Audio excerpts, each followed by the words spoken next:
And thanks for everybody joining us today. And it's my pleasure to introduce Didier Estibals. And he is a PMP, an RMP, an ACP, a PgMP, and a Discipline Agile Lean Scrum Master. And the topic that we are going to cover today is a business executive walks into a DA meeting. So Didier, if you'd like to take it away. Thank you. Thank you, Joshua. Hello, everybody. Good morning, good afternoon, good evening, wherever you are. The reason I wanted to talk about this topic is, let me go back a couple of years. I used to work as a corporate trainer, delivering project management training courses, including Agile courses, to large organizations. And typically, these courses would be organized months in advance. One day, I had an urgent request to deliver a training course for a new client, a company I had never worked with before. I don't want to mention the name of the company here, but it was an organization working in the finance industry. It was like a cooperative of about 11,000 financial institutions worldwide, which specialized in processing cross-border payments.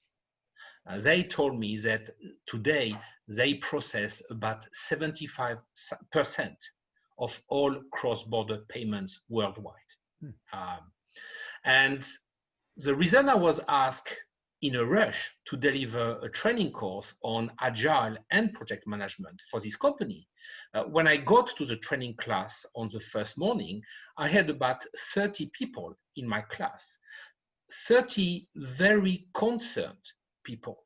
And they said to me, the reason we attend this class is because we have been informed that our organization has decided to adopt the Spotify model. And we have been told that as a result, in 9 months from now, there will no longer be project managers in our organization. Now, we are all project managers or project team members, and we do not know what is supposed to happen to us in 9 months.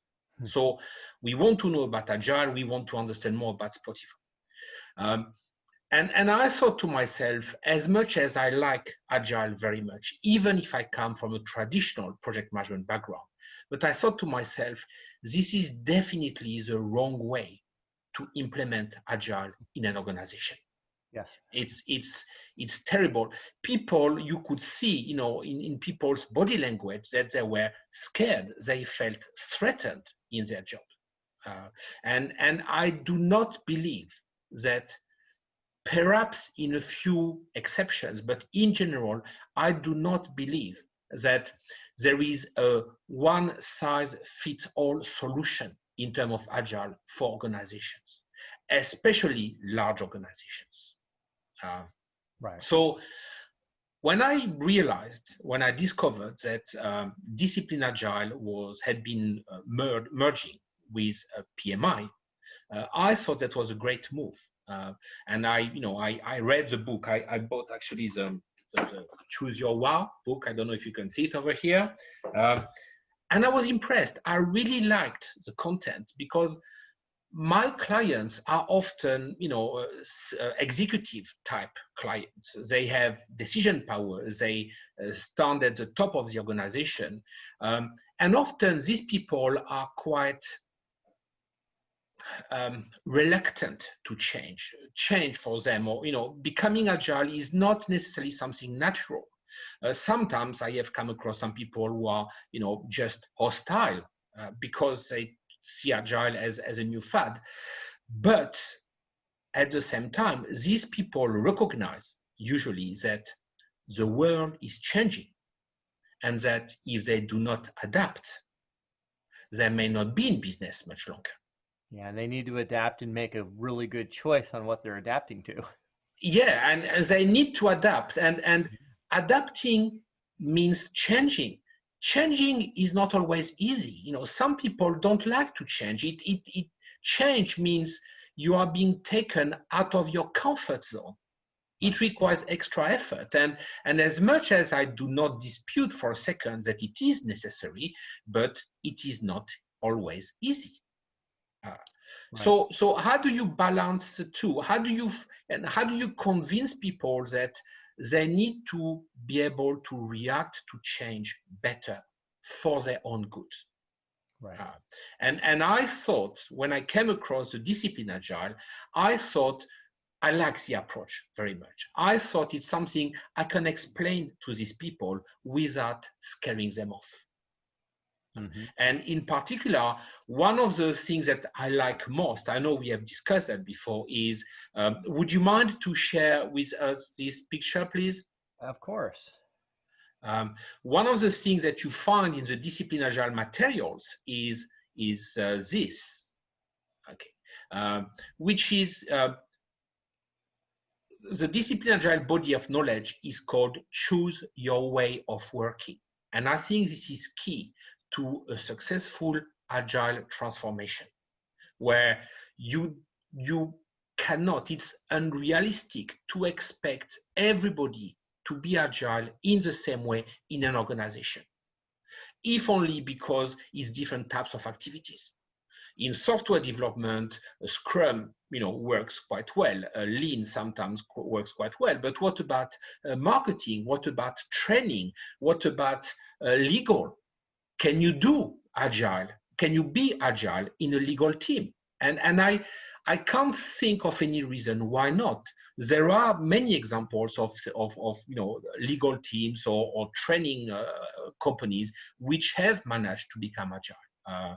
We were talking recently, and I came across an organization which offers legal on-demand services. It's a business-to-business service for legal teams. You want to be Agile, you need access to competencies that you don't have, we can do it for you. And this is, in my experience, I don't have much experience with legal people, but in my experience, this is not a traditional way for legal teams to work. Nonetheless, I think it's desirable, and that's the trend.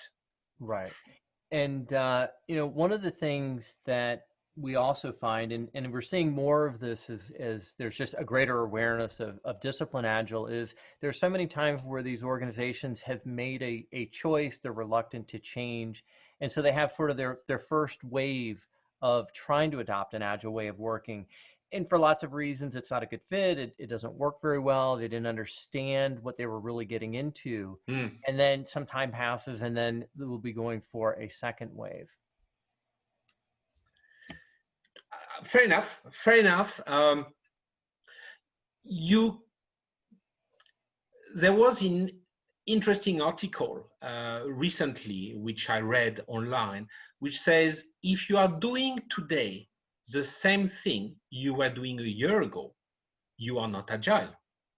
And to some extent, I agree with that. Agile means adapting constantly to change. Someone recently said to me, Agile is an empirical approach. We try things. If it doesn't work, we try something else. We try to fail as early as possible. But and all this is totally enabled in Discipline Agile. It's described, it's enabled, and that's why I like Discipline Agile. But you are right. Change happens in waves, and it's funny. Most people probably do not remember someone called Lou Gesner, but Lou Gesner was the CEO of IBM from, I think, 1995 to 2005 or something like this. And he was the initiator of a significant Agile transformation. There is a very interesting book called IBM, The Turnaround of the Century, which explains the work that Lou Gesner did. And I think he was like a precursor in terms of Agile before the Agile Manifesto, pretty much. People may not remember, but in 1995, IBM was in trouble. IBM was losing money big time. The stock was extremely low. And Lou Gerstner was hired. He was the first non-true blue CEO in IBM. He was the first CEO of IBM ever who had been hired from the outside, rather than making it through the ranks. And that was a revolution in itself. And he was hired to bring IBM to recovery. Now, I remember it's interesting because Lou Gerstner was actually a client of IBM. If I remember correctly, he was using for a company called Nabisco, and he was buying hardware and software from IBM. And I think it's Larry Ellison, the CEO of Oracle, who made a joke when he found out that he had been hired. He said, IBM, now they are hiring biscuit makers. So he was laughing, but a few years later, he was not laughing so much anymore because Lou Gerstner spent about a year understanding what the problem was. And then I remember he made a big presentation at IBM saying, we are no longer hardware manufacturers or boxes manufacturers. We must become solution providers. Our clients no longer want to buy boxes from us. They want to buy boxes. They want us to come and install the boxes. They want us to come and install the software on the boxes. And they probably want us to come and run the software on the boxes as well. We must become solution oriented. And that's value. Now, it is true that in the 60s, in the 70s, it was enough for IBM to be a box manufacturer. They were providing mainframes or tape readers or whatever because of the way the technology was at the time. But in the late 90s and early 2000s, that was no longer the case. And that involved several waves of change. Right. But the good thing, and I think that's very important, and that's clearly mentioned in Discipline Agile, the good thing is the decision came from the top. So there was executive commitment because Lou Gerstner understood that either we change, either we adapt and we change, or we will no longer be in business very quickly. And there was a famous presentation where Lou Gerstner said, in front of an audience of IBMers, he said, well, you may not like what I am about to do, but it's a matter of survival. So if you don't like it, thank you, goodbye. Okay. But if you want to be in IBM in 5 years from now, you have to change. And to me, that was a sign of leadership. It's going to be painful for some of you, but it's probably better than death. Yeah. Right. And Didier, we actually have a few questions that have come up. And the first one, which is timely, comes from Gordon. And he asks, what in your experience do executives need to hear on this topic versus what they want to hear? So again, I guess if we've got an executive coming into a meeting and we're going to explain a little bit on DA, what should they hear versus maybe what they want to hear? Okay. I think a few things. The most important thing for me is executives need to understand that Agile is, before anything else, a mindset. It's like a philosophy. It's something that you live and breathe every second of your day. Once you are in this mindset, then you can apply whatever methodology or framework that you want or that is applicable to you. But you have to be prepared to see things differently from how you saw them before. That's one. Mm-hmm. Second of all, Agile transformation is going to take time and cost money. So do not expect instant miracles. Regardless of what your neighbor or your competitor says. Yeah, so one of the things that we obviously like to focus on these days is how using discipline agile and how using a lean and an agile way of working can really help with truly becoming and achieving business agility. And that's something else that as we look at all of the different layers in discipline agile and the guidance that we can look to within it, how would you be able to craft that or distill it down into like an elevator type of speech where you get an opportunity but it's a very brief window of time? What would you tell a leadership team member when you get the opportunity in the value proposition of discipline agile? Yeah. What would I say in a elevator trip in 30 seconds to an executive? I would try to sell him or her the benefits of agile and discipline agile. Primarily the ability to react to change faster. Because I think most executives in most businesses, not only software development today, realize that they are facing some kind of disruption. Right. They are facing new competitors, not old competitors, new small startup companies that can move very quickly and which are trying to nibble a small part of their business. And if you are, a 40 tons truck trying to fight with a light motorbike, if you are too slow to react, you are not going to win. And there are many examples of that. So you need to be able to adapt to change quickly. And discipline agile, I think, helps you to do that because it will guide you in your transformation.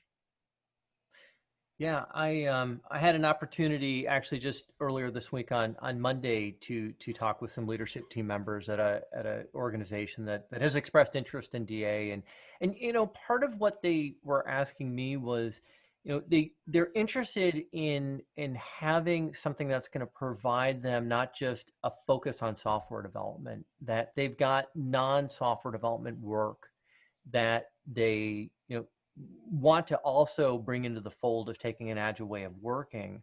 And that's one of the things that had piqued their interest in DA, because it's got a foundation and obviously the roots in discipline agile delivery, but there's so much more to it than that. And talking about the different layers, especially with some of the most recent updates we've seen, where now we've got the foundational layer, and then we move to discipline agile DevOps, and then we have value stream, and then we have the enterprise. Yeah. And just pulling that graphic up and being able to use that as a talking point really was able to solidify them on why this might be a better decision than some of the other options that they're currently looking at.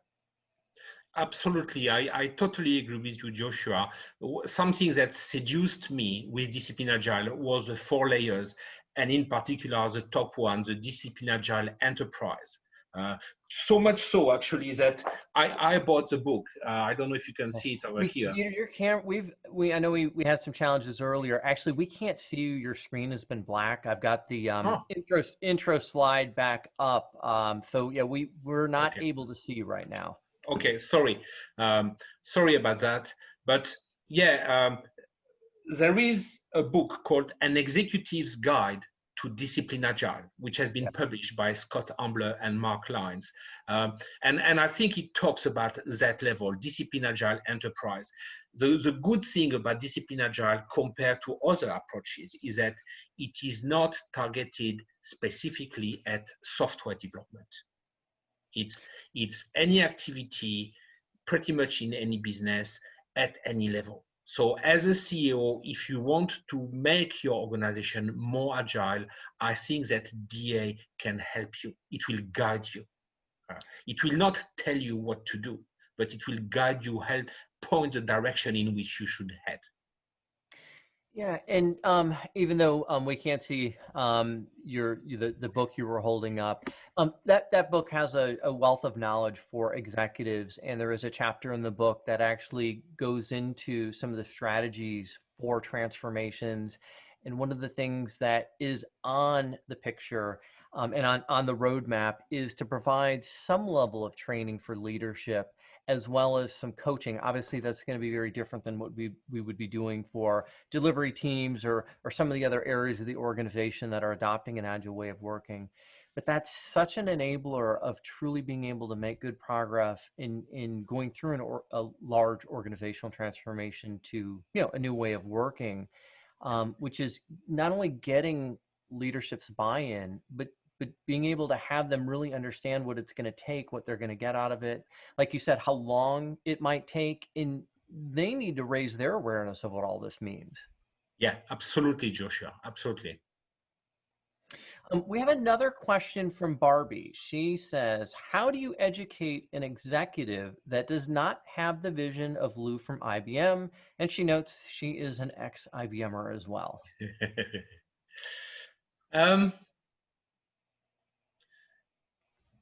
I don't want to sound too old-fashioned, but there are plenty of good books on Agile that you can read in a plane, at home. You can order, on Amazon, on your Kindle or whatever, that will explain where does Agile come from and the benefits of Agile.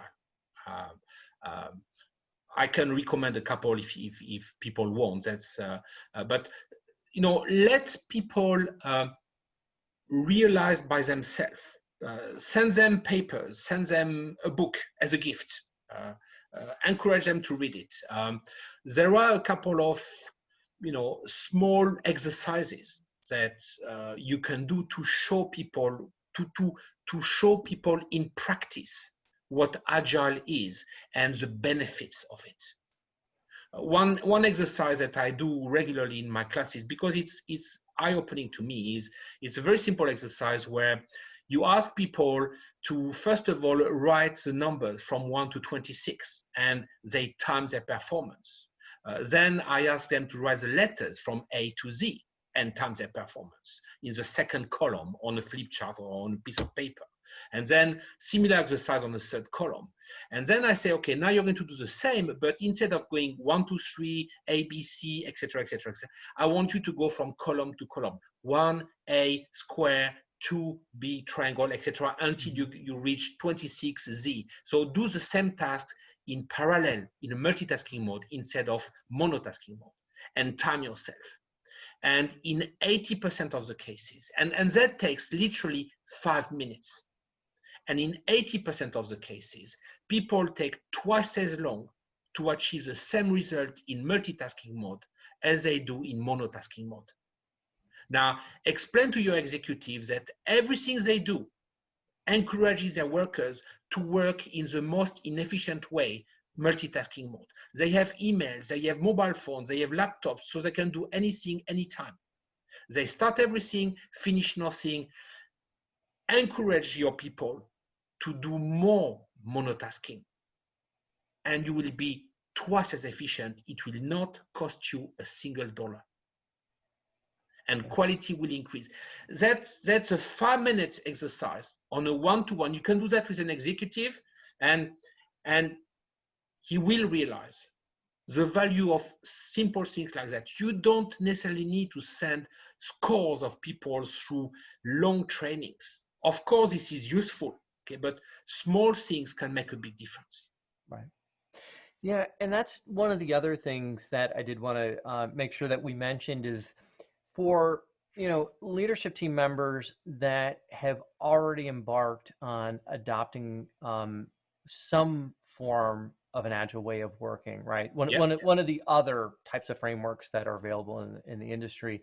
Part of the discussion now is also that you obviously, if you were moving from a traditional approach or you were just not getting success with another agile framework, yes, you could adopt discipline agile. But if you're making some progress, but it's not as swift, or it's just not what you're expecting, we can look to what Discipline Agile provides to make improvements in an existing way of working as well. So it's not like they have to completely abandon some of the things that may be working well for them.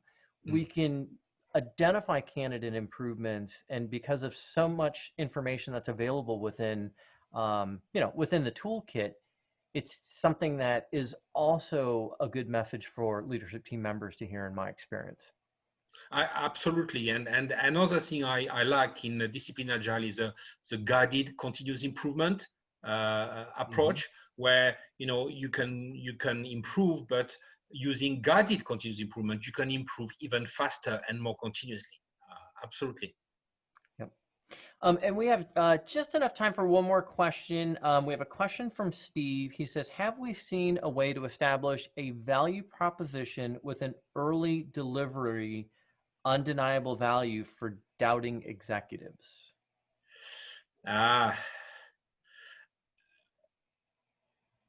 This is the kind of thing that I would deal with on a case-by-case basis, because I think every organization is pretty much unique in what they do and how they do it. But it is definitely a must, especially with executives, which are used to establishing budgets and forecasts and things like this. So value proposition, what will you gain with Agile? Depending on the business, the answer will depend. But yes, it's kind of, it used to be called a business case 30 years ago. It's not called a value proposition, but yes, you need, obviously, moving towards agility or more agility will take time, cost money, and consume resources. So it is legitimate for people to ask, what do I get in return? Right. Yeah. Right. But typically, quality would increase, productivity would increase, and motivation would increase. All right. And on that note, we are out of time for today. Every week, these time blocks go so quickly. So I did want to, for one, thank you for your time today, and for just, again, such a wonderful topic to be bringing to us. And I will make sure that for any of the questions that we still have in the Q&A that were submitted, we'll take those and we'll put a blog entry together to answer those, as well as any additional thoughts that Didier has. I would like to just bring up our topic for next week, which is elevating the DA toolkit with knowledge and culture. We have Dr. Bill Brantley and Tara Moen that will be joining us.